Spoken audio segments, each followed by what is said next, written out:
Bonjour frères et sœurs et bon dimanche à vous. J'espère que vous avez passé un agréable week-end. Le thème que nous allons développer ce matin est intitulé Triomphant de l'esprit des rejets. Triomphant de l'esprit des rejets. Triompher, c'est remporter une victoire éclatante. C'est s'imposer définitivement. Le rejet est le fait de repousser quelque chose. C'est l'action de renvoyer hors de soi. La sémence de l'esprit du rejet dans la vie des enfants de Dieu n'est bonne pour personne, car elle affecte notre perception de la vie, notre comportement. Elle nous renferme sur nous-mêmes et nous empêche de nous mouvoir véritablement.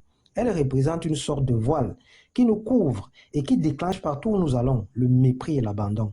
L'esprit de rejet peut créer des blessures profondes dans notre vie et voler l'amour de Dieu. Lorsque nous sommes sujets au rejet, nous allons perdre de bonnes opportunités. Ce qui paraît facile à tout le monde sera compliqué pour nous. Il nous sera difficile d'établir certaines connexions humaines. Nous allons vaciller dès qu'une situation se dresse devant nous à cause du manque de confiance en soi. L'esprit de rejet est un esprit de destruction, un esprit qui se nourrit de la solitude, du chagrin, de l'amertume, de la condamnation de soi, du complexe d'infériorité. Et l'esprit de rejet ne vient jamais seul. Sa venue est toujours émaillée d'échecs, de stagnation, de façon simple. L'esprit de rejet est le sentiment de ne pas être désiré, de ne jamais être accepté par son entourage.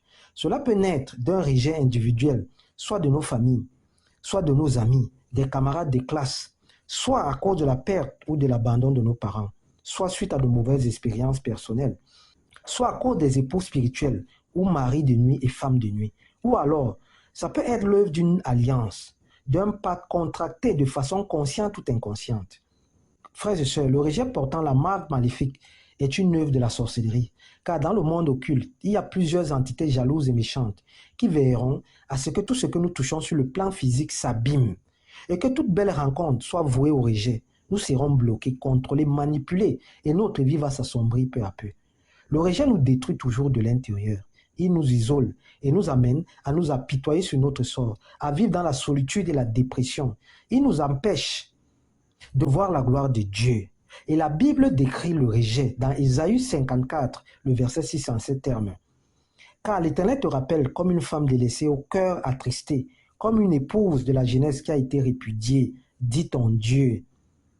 Dieu se souvient toujours de ses enfants que nous sommes, en nous restaurant, en se souvenant de notre souffrance, du rejet que les hommes ou les esprits impurs nous imposent. Sauf qu'il y a de l'espoir avec Dieu. Déposons nos fardeaux ce matin sur ce dernier, nous qui sommes fatigués et chargés. L'Éternel n'abandonne jamais ses enfants. Au contraire, il les soutient toujours et leur montre sa face. Pour vaincre le rejet, nous devons mettre de côté tout ce qui nous perturbe, nous tracasse et prier avec fermeté. Prier avec foi, tout en associant le jeûne. Car la prière associée au jeûne régénère tout ce qui est brisé, tout ce qui est tué ou amorti par l'ennemi.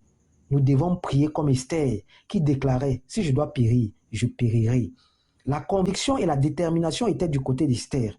Oui, par la prière et le jeûne, nous permettons au Seigneur de venir à notre secours, d'entrer en scène pour nous redonner le sourire. Rien n'est impossible à Dieu, rien n'est au-dessus de Dieu. Nous sommes enfants de Dieu et nous devons savoir que tout a été accompli sur la croix du Calvaire par notre puissant sauveur Yoshua Mashiach. Il a été meurtri pour nos maladies afin que nous puissions être guéris. Il s'est fait malédiction pour que nous soyons affranchis. Et le Tout-Puissant aimerait que nous soyons les porte-flambeaux de la lumière divine. C'est pourquoi dans Isaïe 61, le verset 1 à 2, il est écrit « L'Esprit du Seigneur est sur moi, car l'Éternel m'a oint pour porter de bonnes nouvelles aux malheureux. Il m'a envoyé pour guérir ceux qui ont le cœur brisé, pour proclamer aux captifs la liberté et aux prisonniers la délivrance, pour publier une année de grâce de l'Éternel et un jour de vengeance de notre Dieu, pour consoler tous les affligés. » Ce passage biblique nous annonce les projets formulés par le Tout-Puissant sur ces enfants que nous sommes. Dieu veut nous restaurer, nous redonner du sourire. Il a des projets de paix pour nous et non de malheur, pour nous donner un avenir et une espérance, et pour nous guérir de tout rejet. Nous devons nous focaliser à Dieu. Lorsque l'esprit de rejet se manifeste, frères et sœurs, nous devons ensuite identifier les personnages et les situations à l'origine de ce rejet. Et nous devons solliciter l'aide du Saint-Esprit pour réussir à vaincre efficacement l'esprit des rejets. Car cet esprit a pour but de nous éloigner de la présence de Dieu, de sa lumière. Elle nous fait douter. Cet esprit de solitude va nous pousser et nous convaincre que nous ne sommes pas aimés et désirés, que nous ne valons pas grand-chose. Frères et sœurs, ne laissons jamais des souvenirs du passé nous hanter. Peut-être que dans notre enfance, nous avons été rejetés. Peut-être n'avons-nous pas connu nos parents et ceux qui devaient nous encadrer ne l'ont pas suffisamment fait. Peut-être que nous ne sommes pas encore guéris des frustrations et des blessures du passé, mais notre Père Céleste est là pour nous restaurer, pour nous redonner du sourire. Faisons juste entièrement confiance à Dieu et appliquons-nous du mieux que nous pouvons au quotidien à vivre en accord avec les Saintes Écritures, dans la prière, le jeûne, la sanctification et la foi. Ainsi, nous triompherons de l'esprit des rejets. En tant qu'enfants de Dieu, nous devons vaincre l'esprit des rejets en le chassant définitivement de notre vie. Et cette victoire sur l'esprit des rejets doit être éclatante. Nous devons nous imposer car notre corps est le temple de Dieu et l'habitation du Saint-Esprit. Nous sommes nés de nouveau, donc pas de place pour le doute, la honte, l'isolement, pas de place pour se morfondre à longueur de journée, de se culpabiliser sur notre apparence, sur notre âge, sur les mobiles de rejet dans ce foyer, dans ce service, dans ce projet. Nous avons reçu mandat de dissiper les ténèbres. Nous avons reçu mandat de briser les chaînes et les cadenas des rejets, de briser les chaînes et les cadenas de la non-révolution. Ne nous laissons jamais abattre par les épreuves, les circonstances, les opinions des uns et des autres. Vu que nous avons un Dieu d'amour, un Dieu qui nous aime, un Dieu qui trouve que nous sommes une personne merveilleuse. Et cela doit nous galvaniser et nous permettre d'avancer sereinement dans la vie. Déjà, le rejet fait partie intégrante de la vie. Et tant que nous vivons sur la terre, nous serons toujours sujets au rejet.